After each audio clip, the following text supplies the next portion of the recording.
Then bill of entry, electronic integrated declaration and paperless processing. तो कोशिश की इन्होंने कि पेपरलेस प्रोसेसिंग हो जाना चाहिए। ओके, तो उसके लिए दिया है सिंपल, एक बार पढ़ के रखना है बस, कुछ खास काम का नहीं। बिल ऑफ एंट्री के लिए रूल्स आए थे, short title, extent and commencement.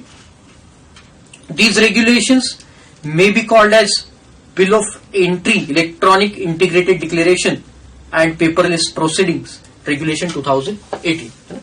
Paperless मतलब अब सब उन्होंने बोला कि साइन वाइन की जरूरत नहीं, डिजिटल सिग्नेचर लगाओ, इलेक्ट्रॉनिक फॉर्म भरो and all. They shall apply to the imported goods through all custom station where the Indian customs electronic data interchange system is in operation. They shall come into enforce on the date of their publication in official gazette. जिस दिन official gazette में उस दिन से applicable. फिर definition से, ये कुछ खास काम की नहीं, एक बार आप बस देख लो। Then rule 3, the authorised person shall enter the electronic integration declaration and supporting document himself by affixing the digital signature, है ना।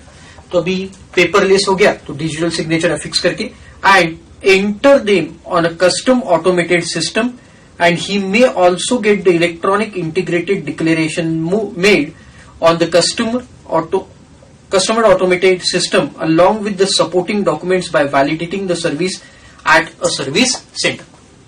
जो भी डॉक्यूमेंट्स रहेंगे वो सब अटैच करना है और इलेक्ट्रॉनिक सिग्नेचर आपको लगाना है। For the purpose of regulation, the word digital signature shall have meaning assigned to Information Technology Act 2000. Digital signature का मीनिंग इलेक्ट्रॉनिक टेक्नोलॉजी एक्ट में दिया हुआ, information technology act. The authorised person shall file the bill of entry before the end of next day following the day excluding the holiday on which the aircraft और vessel और vehicle carrying on the goods arrives at a custom station at which such goods are to be cleared for the home consumption of ware house. ये तो already देख चुके हैं कि bill of entry कब file करना है, before the end of next day following the day on which aircraft has been arrived. मतलब आज एयरक्राफ्ट अराइव हुआ आपका, तो before the end of next day, है ना, following the day on which the aircraft arrive. तो आज हुआ तो कल तक आपको ये बिल ऑफ एंट्री फाइल करना,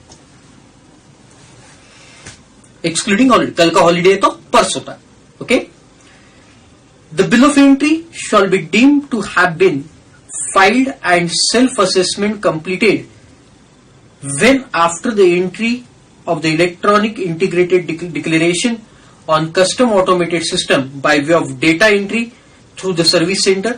A bill of entry number is generated by the Indian custom electronic data interchange system for the said declaration, and the self-assessed copy of bill of entry may be electronically transmitted to the authorized person or printed out at a service station. Where the bill of entry is not filed within a time specified in subsection 1, है ना, वो आपको मालूम है, तो 5,000 rupees का fine लगता है आपको। Officer is satisfied that there is no sufficient cause for such a delay, और ऑफिसर को भी लगता है कोई ऐसा खास रीजन नहीं था जिसकी वजह से इसने डिले किया, तो पहले 3 दिन तक 5,000 रुपए और उसके बाद फिर 10,000 रुपए। द इंपोर्टर लायबल टू पे the charges for such a presentation of bill of entry at the rate of 5,000 rupees per day for initial 3 days and of default, and at the rate of 10,000 rupees for each day of the default thereafter. तो पहले 3 दिन के लिए 5,000 और 3rd day के बाद मतलब 4th day से 10,000। लेकिन ये पूरे जो चार्जेस है, it should not exceeds the duty payable. तो ड्यूटी पेएबल ही 20,000 रुपए के, तो मैक्सिमम लेट चार्जेस 20,000। तो दिया देखो, provided where the officer is satisfied, अच्छा वो नीचे है देखो, with the reasons of delay he may waive off the charges, है ना। तो अगर उसको लगा कि एक सफिशिएंट कॉज है, कुछ ये जानबूझ के नहीं किया उसने, कुछ सफिशिएंट कॉज है जिसकी वजह से बिल ऑफ एंट्री फाइल नहीं कर पाए, तो फिर वो वेव ऑफ कर सकता है। The late presentation charges referred in sub-regulation 3 above in respect of bill of entry shall not exceeds the duty payable, है ना, अभी बताया। तो ये मैक्सिमम कितने रहेंगे? Up to duty payable amount. Provided that where the duty or any other charges in respect of bill of entry are not payable for any reason like exemption or otherwise, the late presentation charges shall not exceed 50,000 rupees. उसमें भी अगर कोई goods पे exemption है या फिर ऐसी कोई चीजों की वजह से नहीं पे किए तो फिर आपको मैक्स नहीं फाइल किए बिल ऑफ एंट्री तो मैक्सिमम कितना रहेगा? 50,000. Where the duty or other charges in respect of bill of entry are not payable, अगर पे नहीं किया तो. After the completion of assessment, an order permitting the clearance under subsection 1 of section 47 or 68, ये warehousing वाला, as the case may be, shall be made after examination of imported goods, if so required, and order under regulation 5 may be recorded for the custom automated system and conveyed electronically to the authorized person, the custodian, and any other person designated by authorized person. मतलब क्या बेटा कि ये completion होने के बाद और after examination of imported goods if required and order regulation 5 may be recorded in custom automation system. ये पूरे गुड्स को चेक करेंगे और ये सब चेकिंग होने के बाद ये ऑफिसर क्या करेगा कि मेल से या इलेक्ट्रॉनिक सिस्टम से इंपोर्टर को इंफॉर्मेशन भेजेगा या फिर उसका कोई designated authorised person. The authorised person should retain for period of 5 years from the date of presentation of bill of entry the assessed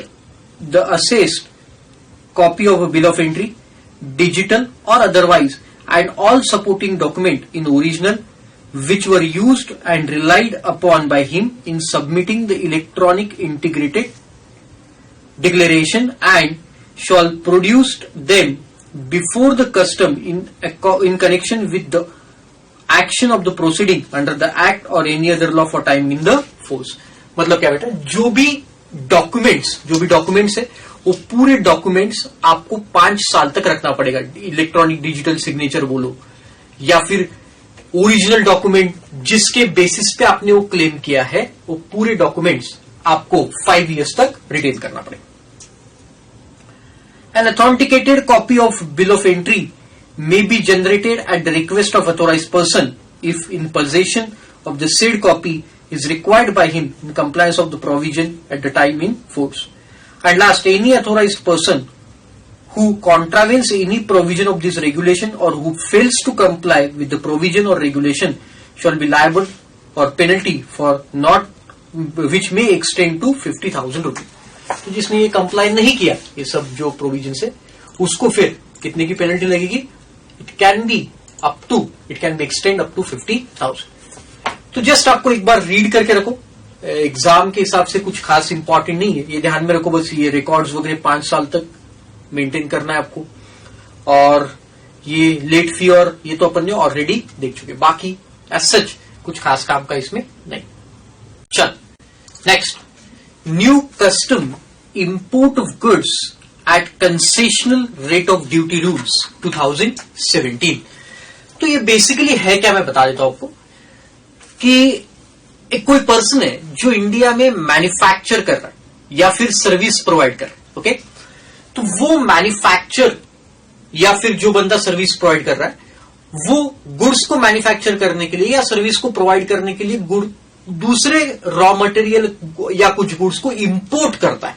okay, तो वो इंपोर्ट जो गुड्स को कर रहा है for using that goods in process of this manufacturing और providing the services, तो उसके ऊपर जो ड्यूटी है, मतलब वो इंपोर्टेड गुड्स के ऊपर जो ड्यूटी है वो या तो माफ हो जाती है या फिर कंसेशनल रेट पे लगती है.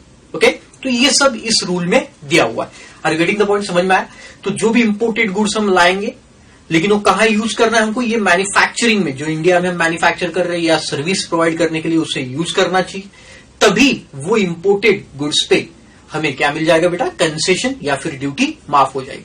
इसे एंड बेस्ड यूज्ड एग्जिबिशन भी बोलते हैं, है ना, and based used exhibition. Okay, चलो The erstwhile customs, that is import of goods at a concessional rate of duty for the manufacturing of excisable goods rule 2016.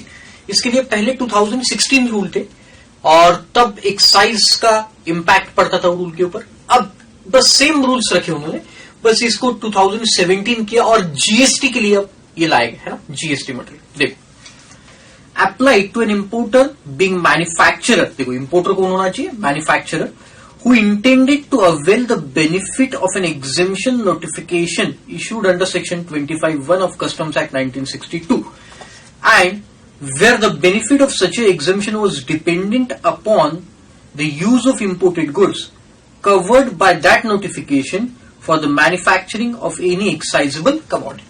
तो ये इम्पोर्टर है, जैसे मैं इम्पोर्टर हूं, मैं कोई गुड्स को इम्पोर्ट कर रहा हूं, तो वो किस लिए यूज करना चाहिए? मैन्युफैक्चरिंग पे, जिसपे एक्साइज ड्यूटी लगती थी अर्स्टवाइल, मतलब पहले उसके ऊपर एक्साइज ड्यूटी जीएसटी है. ओके, तो वो जो गुड्स हमने इंपोर्ट किए उसके ऊपर की ड्यूटी माफ हो जाएगी या कम रेट से.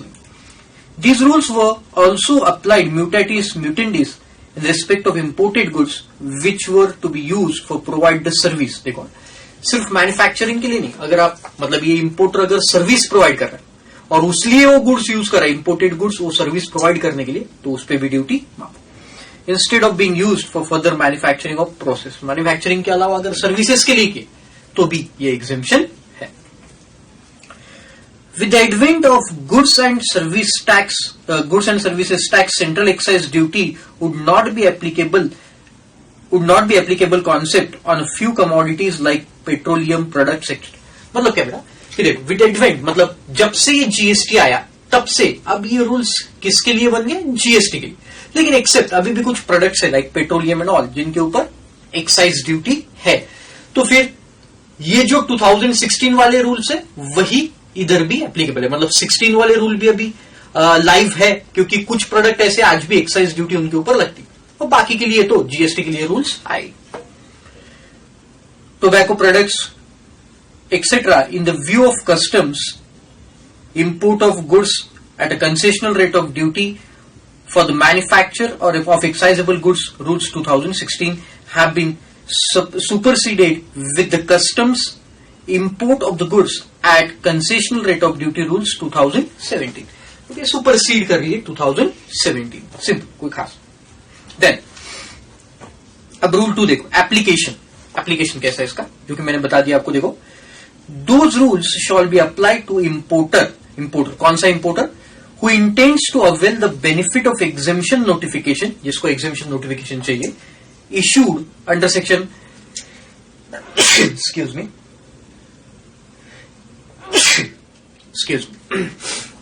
issued under section 25(1) of Customs Act 1962. Generally ये जो exemptions दिए जाते हैं ये सेक्शन 25 के तहत, कस्टम्स में 25 और जीएसटी में 11, सेक्शन 11 है exemption. And where the benefit of such a exemption is dependent upon imported goods covered by that notification for the manufacturing of commodity or provision of output service. These rules shall apply only in respect of such a exemption notification which provide the observance of this rule. तो देखते हैं फिर कुछ definitions है, कुछ खास काम की नहीं, एक बार जस्ट रीड करके रख दो. एग्जेम्पशन नोटिफिकेशन मतलब क्या? Means notification issued under section 25. Information means information provided by the manufacturer who intends to avail the exemption. अब क्या होता है कि ये जो मैन्युफैक्चरर जो गुड्स इंपोर्ट करके ला रहा है और वो इंपोर्टेड गुड्स अपने मैन्युफैक्चरिंग में यूज करने वाला है, उस बंदे को, ये मैन्युफैक्चरर को एसीडीसी को कुछ इंफॉर्मेशन डिक्लेयर करना पड़ता है कि मैं फलाने गुड्स ला रहा हूं, कितनी क्वांटिटी में ला रहा हूं, उसकी वैल्यू कितनी है वो इंपोर्टेड गुड्स की, ये सब डिक्लेरेशन देना पड़ता है. इसे कहते हैं अपन इंफॉर्मेशन. ज्यूरिसडिक्शनल कस्टम ऑफिसर, ये कस्टम ऑफिसर को देना पड़ता है. Means officer of the custom with rank equivalent to superintendent और appraiser exercising the jurisdiction over the premises where either imported goods shall be put to use for the manufacture or rendering the output service. जहां ये goods रखे जाएंगे उसकी information पूरी देना पड़ता है. Manufacture means processing of raw material और inputs in any manner that result in engage in a new product having distinct name, character, use and the term manufacturer shall construed accordingly. मतलब क्या बेटा कि कोई हमने एक गुड्स लाए, raw material लाए और उससे एक नया प्रोडक्ट बनना चाहिए, having distinct name, character, use and ये सब। जैसे मैंने ये पेन बनाने के लिए, जिसने भी ये पेन बनाया, बनाने वाले ने प्लास्टिक लाया होगा या मेटल लाया होगा, और ये मेटल फिर इंक ये सब लाके उसने एक नया प्रोडक्ट इजाद किया। देखो रॉ मटेरियल क्या था, प्लास्टिक था या मेटल था या इंक था, ये सब लाया उसने एक जगह और इससे पेन बनाया, which is having distinct name. उसका ये पेन का डिस्टिंक्ट नेम है। पेन ये पूरा बनने से पहले पेन नहीं था, राइट? अब उसको डिस्टिंक्ट नेम मिल गया। कैरेक्टर है उसका एक, यूज उसका एक अलग है। तो ये सब चीज अगर इस प्रोडक्ट में आ गई तो हम उसे क्या बोलेंगे, मैन्युफैक्चर। जैसे मैदा और आलू है ना, दो अलग अलग प्रोडक्ट रॉ मटेरियल एक में डाला और उससे समोसा बनाया, having distinct name, use, character, है ना, ये सब चीजें। तो ये क्या हो गया, मैन्युफैक्चर हो गया। बहुत सारी चीजें आपके आजू बाजू में मैन्युफैक्चर होती। आपकी मम्मी आटे से रोटी बनाती होगी, मैन्युफैक्चर। आटा is having different name, roti is having different name, it's character, है ना। हमें भूख लगी तो हम आटा खाते हैं, इसका मतलब roti is having different name, character. तो ये सब चीजें, तो इसलिए इसे क्या बोलेंगे बेटा, manufacture. Output service means the service with the use of imported goods. Okay, then information about intent to avail the benefit of exemption notification। तो ये इंफॉर्मेशन हमको देना पड़ता है फिर ये ऑफिसर को। देखो, an importer who intends to avail the benefit of exemption notification, जिसको एग्जेम्पशन चाहिए, shall provide the information to the deputy commissioner of the custom or, as the case may be, assistant commissioner of the customs having jurisdiction over the premises where the imported goods shall be put to use for the manufacture of such a goods or rendering of output services। तो imported goods जो manufacturing करने के लिए हमने लाए हैं, उसके बारे में इंफॉर्मेशन देना है आपको। क्या इंफॉर्मेशन देखो, namely the name and address of the manufacturer, जो जैसे मैं मैन्युफैक्चरर हूं तो मेरा name and address, the goods produced at his manufacturing facility, मैं कौन से गुड्स बनाने वाला हूं, the nature and description of imported goods used in the manufacturing of goods or providing output service। तो मेरा नाम पता, मैं कौन से गुड्स बनाने वाला हूं, एंड जो भी इंपोर्टेड गुड्स लाए मैंने फॉर मैन्युफैक्चरिंग और for providing the output service, उसका मुझे डिटेल देना है, कितने क्वांटिटी में लाए, उसका नाम क्या है, ये सब चीजें मुझे प्रोवाइड करें। Okay, simple. Rule 4।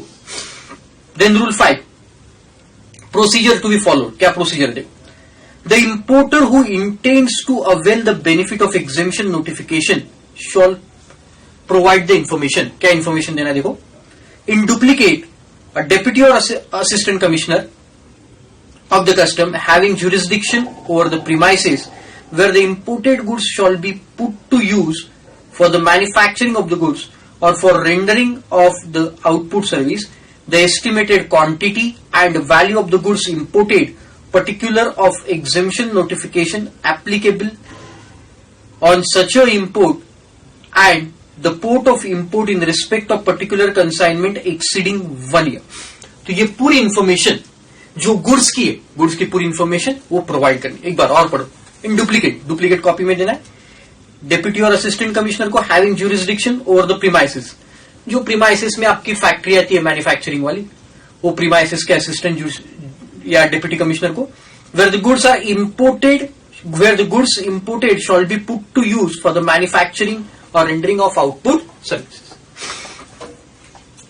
The estimated quantity, value of goods to be imported, particulars of exemption notification applicable on such a import in respect of particular consignment exceeding 1. Next, in one set, the deputy or assistant commissioner of the custom at station of importation, है ना, तो एक set क्या करेंगे, station of importation पे रखेंगे एक set जो डुप्लीकेट दिया इसमें। The importer who intends to avail the benefit of exemption notification shall submit a continuity bond। उसे बॉन्ड बना के देना पड़ेगा, है ना। जो इंपोर्टर रहे वो एग्जेम्पशन मांग रहा है ना, ड्यूटी का एग्जेम्पशन मांग रहा है इंपोर्टेड गुड्स पे, अब मान के चलो कि इसको एग्जेम्पशन हमने दे दिया है ना, गवर्नमेंट ने हमें एग्जेम्पशन दे दिया कि भाई चलो आप इंपोर्ट कर रहे हो फॉर द मैन्युफैक्चरिंग और for providing the service, will give you exemption, okay. But suppose in future अगर वो इंपोर्टेड प्रोडक्ट ये मैन्युफैक्चरिंग के लिए यूज ही नहीं किया गया तो, या वो इंपोर्टेड प्रोडक्ट आपने फॉर प्रोवाइडिंग ऑफ सर्विसेज के लिए यूज ही नहीं किया फिर तो उसको एक बॉन्ड बना के देना पड़ेगा, जनरल बॉन्ड, जिसमें लिख के देना पड़ेगा कि अगर मैं इसे यूटिलाइज नहीं करता हूं तो फिर जितनी ड्यूटी है विथ इंटरेस्ट मैं आपको पे करूंगा, राइट। तो ऐसा एक अंडरटेकिंग देना पड़ता है, तो वो वहां पे दे देगा, बॉन्ड में देना आपको। With such security and surety as deemed appropriate by deputy और assistant commissioner of the custom, है ना, जो भी वो बोलेंगे डेप्यूटी और असिस्टेंट कमिश्नर, उतनी सिक्योरिटी और श्योरिटी भी देना पड़ेगा। Where the imported goods shall be put to use for the manufacturing of the goods or rendering of the output service with an undertaking to pay an amount equal to the difference between the duty leviable on the inputs but for the exemption and that already paid if any at the time of importation along with the interest under section 28AA of the Customs Act 1962। Okay तो मतलब क्या बेटा कि मान के चलो आपने कोई इंपोर्टेड गुड्स लाए, उस पर पार्ट एग्जेम्पशन, तो आपकी ड्यूटी आ रही थी 1 लाख रुपए, आपने 50,000 रुपीज भर दी, 50% ये ड्यूटी, 50% एग्जेम्पशन, क्योंकि आप उसको किसके लिए यूज करने वाले, मैन्युफैक्चरिंग के। अब आपने उसको यूज ही नहीं किया, तो जितनी ड्यूटी टोटल है 1 लाख टोटल ड्यूटी माइनस जितनी आपने पे की, इन दोनों का डिफरेंस मतलब 50,000 पे करना पड़ेगा। अगर पूरा ही एग्जेम्पशन है तो पूरा 1 लाख विथ इंटरेस्ट पे करना पड़ेगा। For the period starting from the date of importation, जिस दिन इंपोर्ट किया वहां से चालू होगा interest, on which the exemption was availed and ending on the date of actual payment of the entire amount difference of that duty he is liable to pay. तो जब लाया तब से लेके तो जब तक आप ड्यूटी पे करेंगे तब तक वो इंटरेस्ट लगेगा। द डेप्यूटी और assistant commissioner of the customs having jurisdiction over the premises where the imported goods shall be put to use for the manufacturing of the goods or rendering the output service shall forward one copy of information received from the importer to the deputy or assistant commissioner of the custom station of importation। तो जो दूसरा deputy assistant commissioner होगा कहां का, custom station of importation का, उसको एक copy भेजी जाएगी। On the receipt of copy of information, the deputy and assistant commissioner of the customs at a custom station of importation shall allow the benefit of exemption notification to the importer who intends to avail the benefits of exemption notification। क्या होता है कि जैसे ही goods आपके मतलब raw material आपका आने वाला है इंपोर्ट होके, और आप पहले डिक्लेरेशन दे रहे हो, आपके ज्यूरिसडिक्शनल जो आपका देखो ध्यान से, एक बार मैं डायग्रामेटिक फॉर्म में बताता हूं, आपको समझ में आएगा। ये इंडिया आपका, बराबर, तो यहां से आपका रॉ मटेरियल यहां पे आने वाला है, बराबर, जो भी रॉ मटेरियल, जिस रॉ मटेरियल को आप क्या करने वाले, फिनिश्ड गुड्स के लिए यूज करने वाले। तो ये जो आपका प्रीमाइसिस है, ये प्रीमाइसिस के ज्यूरिसडिक्शन का जो एसीडीसी होगा, असिस्टेंट कमिश्नर डिप्टी कमिश्नर, इसको आप डुप्लीकेट कॉपी में देंगे कि भाई मैं कौन से गुड्स मैन्युफैक्चर कर रहा हूं, मेरा नाम पता क्या है, और कौन से रॉ मटेरियल इंपोर्ट करने वाला और कितने क्वांटिटी में, राइट। फिर ये एसीडीसी क्या करता है, एक कॉपी यहां पे कस्टम स्टेशन पे जो एसीडीसी होगा वो एसीडीसी को एक कॉपी फॉरवर्ड करता है, ओके, कि भाई हमको ऐसी इंफॉर्मेशन मिली, आप ये सेम गुड्स है क्या जो डिक्लेयर किया वो चेक कर। फिर ये गुड्स चेक होने के बाद, ये रॉ मटेरियल यहां पे आने के बाद ये कस्टम स्टेशन वाला एसीडीसी इसको चेक करेगा और पार्ट ड्यूटी या फिर फुल एग्जेम्पशन जिस हिसाब से, वो हिसाब से ड्यूटी वसूल करके ये गुड्स यहां पे इसके पास चले जाए, okay, simple. Then, importer who intends to avail the benefit of exemption notification to give the information regarding receipt of imported goods and maintain the records. Rule 6. क्या क्या रिकॉर्ड उसको मेंटेन करना है वो देखते हैं, है ना, सिंपल। देखो, the importer who intends to avail the benefit of exemption notification shall provide the information of the receipt of imported goods in his premises where the goods shall be put to use for the manufacture within 2 days excluding holidays of such a receipt of jurisdictional commissioner or officer.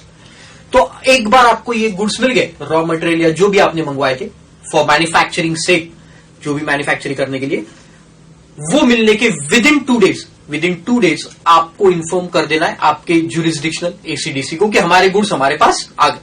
Okay, great. Within 2 days, excluding holidays.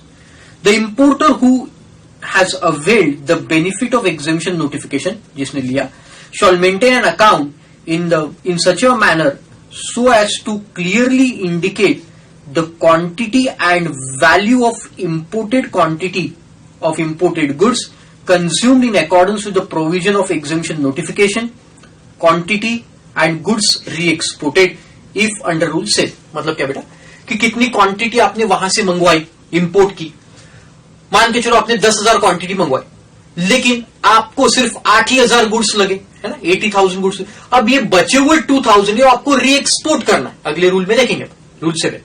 तो 10,000 import की थी, जिसके ऊपर आपने exemption भी claim किया क्योंकि हम उन गुड्स को मैन्युफैक्चरिंग के लिए यूज करने वाले थे, लेकिन आपको 8,000 क्वांटिटी लगी, तो बचे हुए 2,000 आपको री एक्सपोर्ट करना.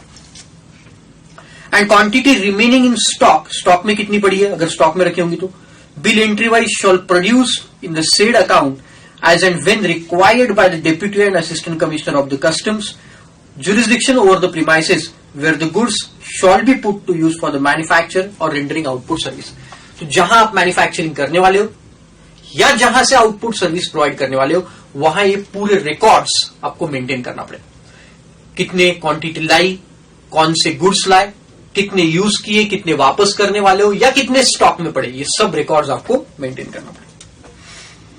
The importer who has availed the benefit of exemption notification then submit a quarterly return, देखो उसको रिटर्न भी भरना है, quarterly return in prescribe form in deputy and assistant commissioner of the customs having jurisdiction over the premises where the imported goods shall be put to use for the manufacturing of the goods और rendering of the service by 10th day of the following quarter. तो जब manufacture होगा, वो जो manufacturer या service provider है उसको quarter and होने के नेक्स्ट 10th डे तक रिटर्न भरना है. Then re export of clearance of unutilised और डिफेक्टिव गुड्स. तो आपने जो गुड्स इंपोर्ट की, वो जैसा मैंने बोला 10,000 क्वांटिटी लाई, 8,000 यूज हुई, तो 2,000 अनयूटिलाइज्ड, या फिर कुछ डिफेक्टिव क्वांटिटी तो उसको आपको रिटर्न करना है, तो वो रूल 7 में दिया जाएगा. The importer who has availed the benefit of exemption notification prescribing the observance of these rule may re-export the unutilized or defective imported goods within 6 months from the date of import. लेकिन ये कितने दिन में करना पड़ेगा बेटा? Within 6 months from the date of import. With the permission of jurisdictional or deputy or assistant commissioner of the custom having jurisdiction over the premises where the imported goods shall be put to use for the manufacturing of the goods rendering or output. Simple. However, the value of such a goods re-export shall not be less than the value of said goods at the time of import. Simple.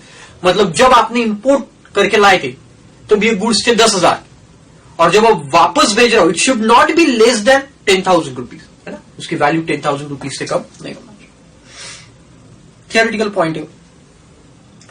The importer who has availed the benefit of exemption notification prescribing the observance of these rule may also clear the unutilized or defective imported goods with the permission of jurisdictional assistant or deputy commissioner of the custom having jurisdiction over the premises of imported goods shall be put to use for the manufacturing of the goods for rendering of output service within 6 months from the date of import of the payment of import duty to the difference between duty liable of such a goods but for exemption and that has already been paid. Simple वही कि अगर आपने इसके ऊपर duty पे की होगी, मान के चलो जितनी भी ड्यूटी आपने पे की होंगी और आप इसको री एक्सपोर्ट कर, तो फिर अब आपको ड्यूटी पे करने का काम नहीं पड़ेगा, बाद में रिफंड मिल जाएगा. If any at the time of importation along with the interest under section 28 double. Say recovery of duty in certain cases. The importer who has availed the benefit of an exemption notification shall use the goods imported in accordance with the condition mentioned in concerned exemptions the notification or take the action by re-export or clearance of unutilized goods or defective goods under Rule 7, and in the event of failure, the Deputy or Assistant Commissioner of the Customs, or as the case may be, Assistant Commissioner of the Customs having jurisdiction over the premises where the imported goods shall be put to use for the manufacture, rendering the output service, shall take the action by invoking the bond to initiate the recovery of the proceeding of the amount equal to the difference between duty and exemption. मतलब क्या कि जो आपने bond बना के दिया, आपने अगर कोई फेल्योर किया है ना, मतलब आपने वो इंपोर्टेड गुड्स यूज नहीं किए जो पर्पज के लिए आपने बोला था, वो पर्पज के लिए आपने यूज नहीं किया मैन्युफैक्चरिंग के लिए, या फिर प्रोवाइडिंग आउटपुट सर्विस, या फिर और कोई डिफॉल्ट किया, तो आपने जो बॉन्ड बना के दिया था उससे हम रिकवरी शुरू करें. ओके, और वो रिकवरी अलॉन्ग विथ इंटरेस्ट करें. तो नीचे दिखाई देखो, difference between the duty payable of such goods but for the exemption has already been paid. अगर एग्जेम्पशन होगा तो पूरे अमाउंट हम रिकवरी चालू करेंगे क्योंकि आपने डिफॉल्ट किया, और अगर पार्ट अमाउंट भरा है तो पार्ट पे फिर हम रिकवरी शुरू करेंगे. If any at the time of importation along with interest and such a rate fixed by the notification issued under section 28AA of customs act. ये इंटरेस्ट का सेक्शन है, मैंने बताया था पहले. Interest. Okay, importation which the exemption has availed on the ending date of actual payment of entire amount of difference between the duty he has liable. मतलब क्या कि कितनी ड्यूटी पेएबल है उसको, और ऑलरेडी उसने जितनी पे की होंगी उतना माइनस करके फिर बची हुई ड्यूटी का हम पेमेंट उससे